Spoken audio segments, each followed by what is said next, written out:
story of the barber's fifth brother. As long as our father lived, Al-Nashar was very idle. Instead of working for his bread, he was not ashamed to ask for it every evening and to support himself next day on what he had received the night before.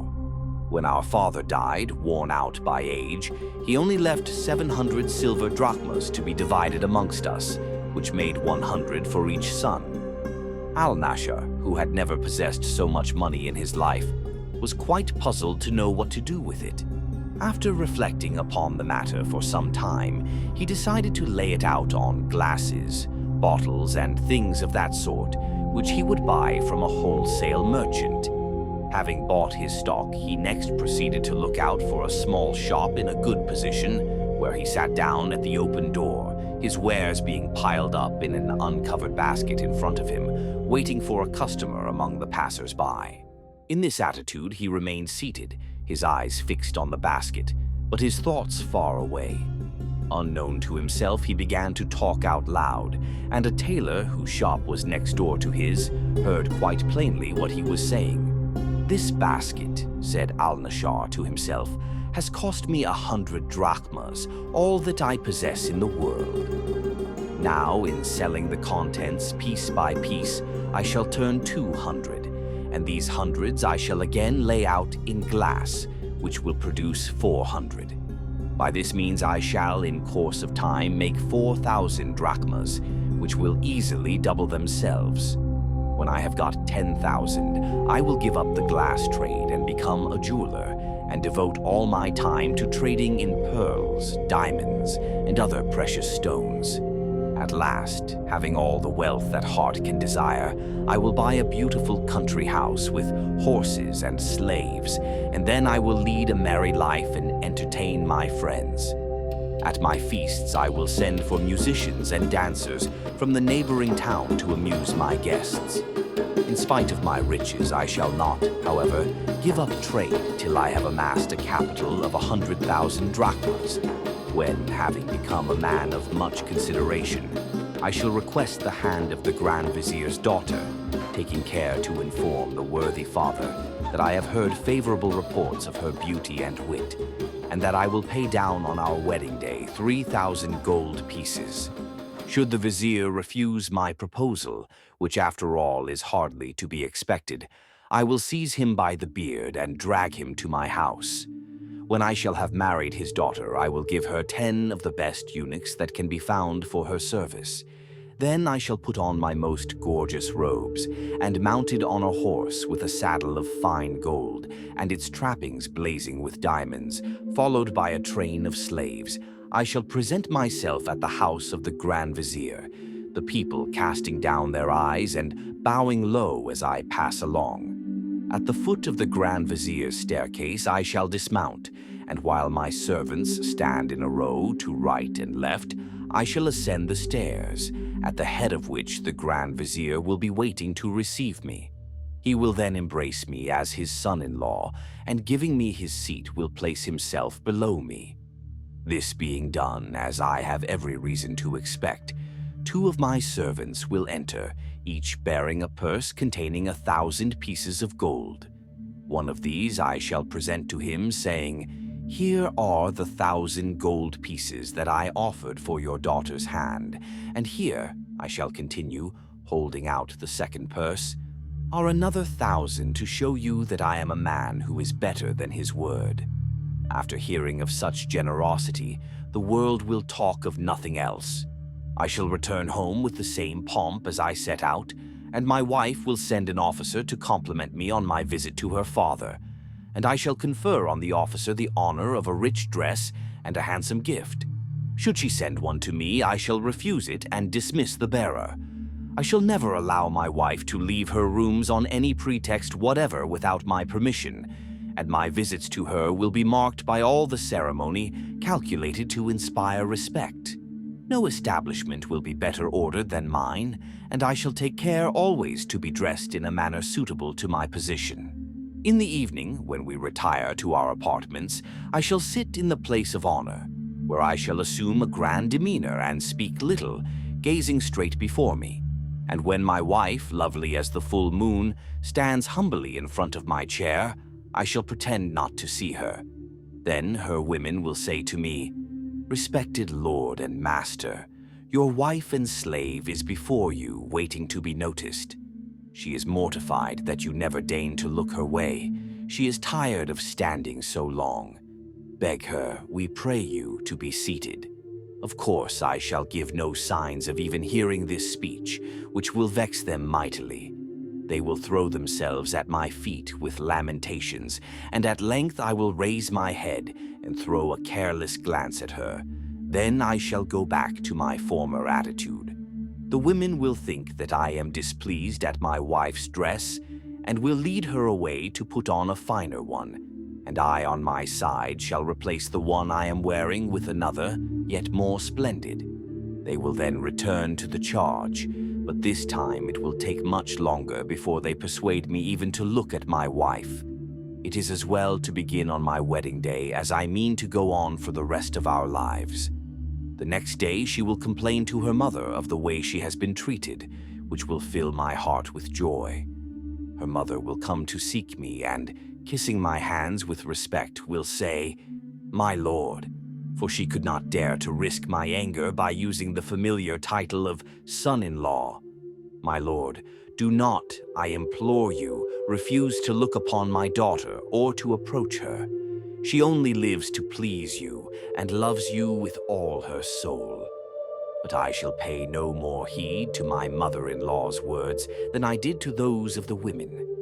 Again she will beseech me to listen to her entreaties, throwing herself this time at my feet, but all to no purpose. Then, putting a glass of wine into my wife's hand, she will say to her, 'There, present that to him yourself. He cannot have the cruelty to reject anything offered by so beautiful a hand.' And my wife will take it and offer it to me tremblingly with tears in her eyes, but I shall look in the other direction. This will cause her to weep still more, and she will hold out the glass, crying, 'Adorable husband, never shall I cease my prayers till you have done me the favor to drink.' Sick of her importunities, these words will goad me to fury. I shall dart an angry look at her and give her a sharp blow on the cheek, at the same time giving her a kick so violent that she will stagger across the room and fall onto the sofa. My brother," pursued the barber, "was so much absorbed in his dreams that he actually did give a kick with his foot, which unluckily hit the basket of glass. It fell into the street and was instantly broken into 1,000 pieces. His neighbor, the tailor, who had been listening to his visions, broke into a loud fit of laughter as he saw this sight. 'Wretched man,' he cried, 'you ought to die of shame at behaving so to a young wife who has done nothing to you. You must be a brute for her tears and prayers, not to touch your heart. If I were the Grand Vizier, I would order you 100 blows from a bullock whip, and would have you led round the town accompanied by a herald who should proclaim your crimes.' The accident, so fatal to all his profits, had restored my brother to his senses, and seeing that the mischief had been caused by his own insufferable pride, he rent his clothes and tore his hair, and lamented himself so loudly that the passers-by stopped to listen. It was a Friday, so these were more numerous than usual. Some pitied Al-Nashar, others only laughed at him, but the vanity which had gone to his head had disappeared with his basket of glass, and he was loudly bewailing his folly when a lady, evidently a person of consideration, rode by on a mule. She stopped and inquired what was the matter, and why the man wept. They told her that he was a poor man who had laid out all his money on this basket of glass, which was now broken. On hearing the cause of these loud wails, the lady turned to her attendant and said to him, 'Give him whatever you have got with you.' The man obeyed, and placed in my brother's hands a purse containing 500 pieces of gold. Al-Nashar almost died of joy on receiving it. He blessed the lady 1,000 times, and, shutting up his shop where he had no longer anything to do, he returned home. He was still absorbed in contemplating his good fortune when a knock came to his door, and on opening it, he found an old woman standing outside.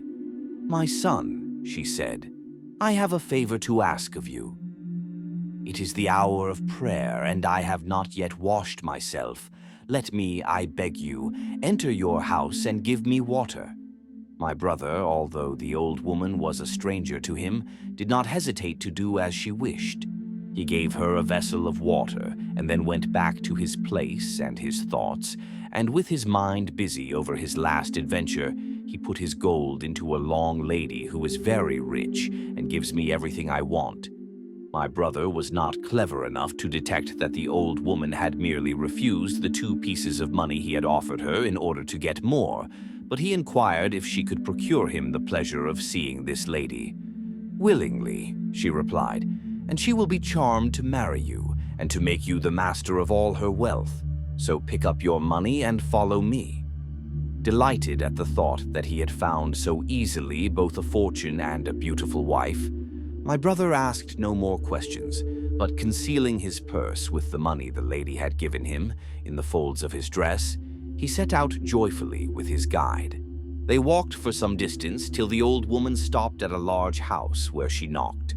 The door was opened by a young Greek slave, and the old woman led my brother across a well-paved court into a well-furnished hall.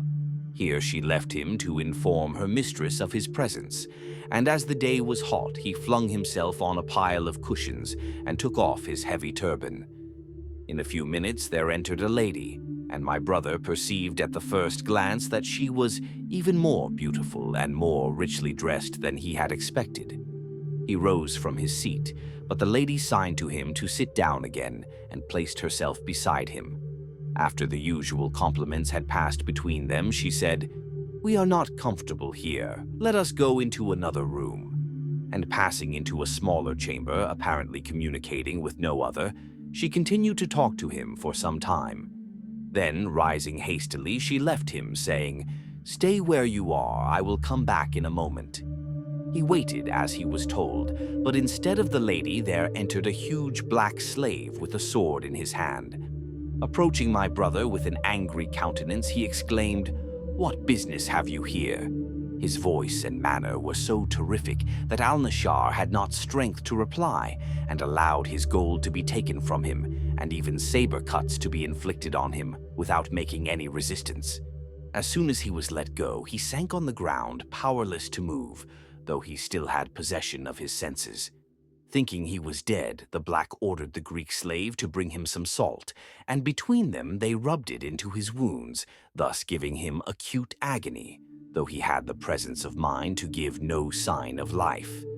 They then left him, and their place was taken by the old woman, who dragged him to a trapdoor and threw him down into a vault filled with the bodies of murdered men. At first, the violence of his fall caused him to lose consciousness, but luckily the salt which had been rubbed into his wounds had by its smarting preserved his life, and little by little he regained his strength. At the end of 2 days, he lifted the trapdoor during the night and hid himself in the courtyard till daybreak, when he saw the old woman leave the house in search of more prey. Luckily, she did not observe him, and when she was out of sight, he stole from this nest of assassins and took refuge in my house. I dressed his wounds and tended him carefully, and when a month had passed, he was as well as ever. His one thought was how to be revenged on that wicked old hag, and for this purpose he had a purse made large enough to contain 500 gold pieces, but filled it instead with bits of glass. This he tied round him with his sash, and disguising himself as an old woman, he took a saber, which he hid under his dress. One morning, as he was hobbling through the streets, he met his old enemy prowling to see if she could find anyone to decoy. He went up to her and, imitating the voice of a woman, he said, "Do you happen to have a pair of scales you could lend me? I have just come from Persia and have brought with me 500 gold pieces, and I am anxious to see if they are the proper weight." "Good woman," replied the old hag, "you could not have asked anyone better. My son is a money changer, and if you will follow me, he will weigh them for you himself. Only we must be quick, or he will have gone to his shop." So saying, she led the way to the same house as before, and the door was opened by the same Greek slave. Again, my brother was left in the hall, and the pretended son appeared under the form of the black slave. "Miserable crone," he said to my brother, "get up and come with me," and turned to lead the way to the place of murder. Al-Nashar rose too, and, drawing the saber from under his dress, dealt the black such a blow on his neck that his head was severed from his body. My brother picked up the head with one hand, and seizing the body with the other, dragged it to the vault, when he threw it in and sent the head after it. The Greek slave, supposing that all had passed as usual, shortly arrived with the basin of salt. But when she beheld Al-Nashar with the saber in his hand, she let the basin fall and turned to fly. My brother, however, was too quick for her, and in another instant her head was rolling from her shoulders. The noise brought the old woman running to see what was the matter, and he seized her before she had time to escape. "Wretch," he cried, "do you know me?" "Who are you, my lord?" she replied, trembling all over. "I have never seen you before." "I am he whose house you entered to offer your hypocritical prayers. Don't you remember now?" She flung herself on her knees to implore mercy, but he cut her in 4 pieces. There remained only the lady, who was quite ignorant of all that was taking place around her. He sought her through the house, and when at last he found her, she nearly fainted with terror at the sight of him. She begged hard for life, which he was generous enough to give her, but he bade her to tell him how she had got into partnership with the abominable creatures he had just put to death. "I was once," replied she, "the wife of an honest merchant, and that old woman, whose wickedness I did not know, used occasionally to visit me. 'Madam,' she said to me one day, 'we have a grand wedding at our house today. If you would do us the honor to be present, I am sure you would enjoy yourself.' I allowed myself to be persuaded, put on my richest dress, and took a purse with 100 pieces of gold. Once inside the doors, I was kept by force by that dreadful black, and it is now 3 years that I have been here, to my great grief." "That horrible black must have amassed great wealth," remarked my brother. "Such wealth," returned she, "that if you succeed in carrying it all away, it will make you rich forever. Come and let us see how much there is." She led Al-Nashar into a chamber filled with coffers packed with gold, which he gazed at with an admiration he was powerless to conceal. "Go," she said, "and bring men to carry them away." My brother did not wait to be told twice, and hurried out into the streets, where he soon collected 10 men. They all came back to the house, but what was his surprise to find the door open, and the room with the chests of gold quite empty. The lady had been cleverer than himself, and had made the best use of her time. However, he tried to console himself by removing all the beautiful furniture, which more than made up for the 500 gold pieces he had lost. Unluckily, on leaving the house, he forgot to lock the door, and the neighbors, finding the place empty, informed the police, who, next morning, arrested Al-Nashar as a thief. My brother tried to bribe them to let him off, but far from listening to him, they tied his hands and forced him to walk between them to the presence of the judge. When they had explained to the official the cause of complaint, he asked Al-Nashar where he had obtained all the furniture that he had taken to his house the day before. "Sir," replied Al-Nashar, "I am ready to tell you the whole story, but give, I pray you, your word that I shall run no risk of punishment." "That I promise," said the judge. So my brother began at the beginning and related all his adventures, and how he had avenged himself on those who had betrayed him. As to the furniture, he entreated the judge at least to allow him to keep part to make up for the 500 pieces of gold which had been stolen from him.